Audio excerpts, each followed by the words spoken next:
Bismillahirrahmanirrahim. Assalamualaikum warahmatullahi wabarakatuh. Kepada seluruh jamaah dan masyarakat Indonesia, khususnya masyarakat Aceh dan Kabupaten Aceh Tenggara, dalam menghadapi musibah besar ini, yaitu pandemi COVID-19, marilah kita sadar bahwasanya virus corona ini benar adanya.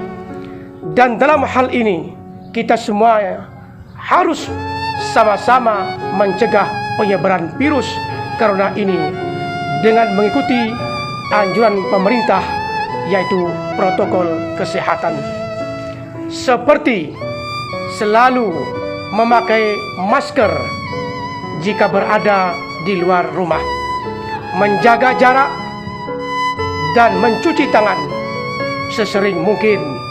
Namun bagi kita orang muslim, perbanyaklah berwudu, salat, juga berdoa kepada Allah agar Allah Subhanahu wa taala menjauhkan kita dari bala dan bencana COVID-19 ini.